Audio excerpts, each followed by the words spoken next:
So this morning we're changing the drive motor on our S130. We started out by removing the motor covers, taking it outside, getting it power washed. We raised the cab and we're able to power wash the inside, get all the debris out from around the drive motor area because we don't want to get any dirt into the hydrostatic system.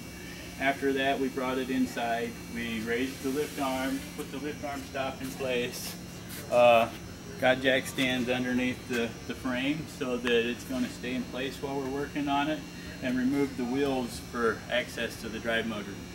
We're going to start now by actually removing the drive motor. First step is getting the drive hoses off. Pete, I forgot to grab the plugs. Would you run in and grab some number 12 plastic plugs?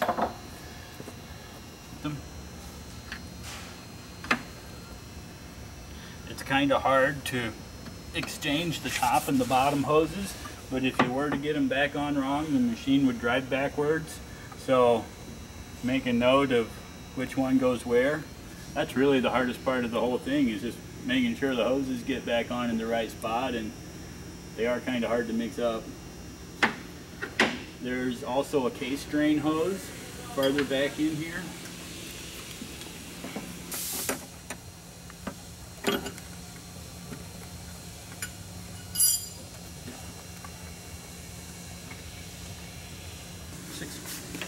So this one will drain the tank if you don't plug it. I actually forgot to plug, but I got Pete running to get one, so we're just going to temporarily keep our oil from running out of the tank. Now there's 4 bolts that actually hold the motor to the motor carrier. They're in a pattern of 4. 3 of them are easy to get to with any regular Allen bit. Older motors used a normal hex head bolt. This one here is a little bit of a pain. It's at an angle, and if I was still doing this every day, I'd have an Allen bit with a bulb on the end of it, so it would rotate at an angle and it'd be easy. I'm not doing it every day anymore, so I'm going to have to get in there with a good old-fashioned Allen wrench and pull on it. It's kind of tight. That'll be a little hard, but we'll make it work. Okay, we're pulling the last bolt out, and the drive motor is going to just slide straight out here.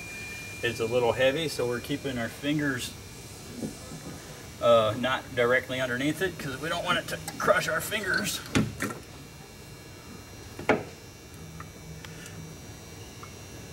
And that is your S130 drive motor. Here we see the seal.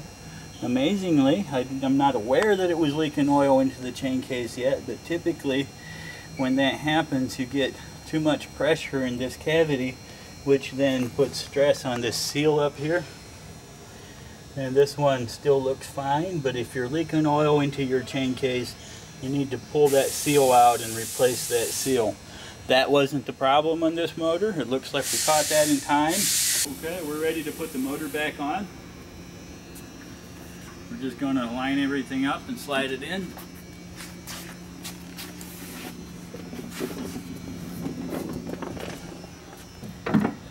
There we go. Perfect. And the rest is just the opposite of taking it apart. We're going to put the bolts in the 4 holes and hook up the 3 hoses just the way they came off. Then when we, of course, get the cab down and the wheels on, we start it up. We'll drive it a little bit forward and a little bit reverse. A little bit further forward, a little bit further reverse, maybe twice.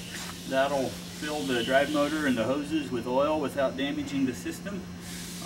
Then after the lift arms are down and we've driven it forward and backward a little bit, we'll top off the oil level in the reservoir and we're done.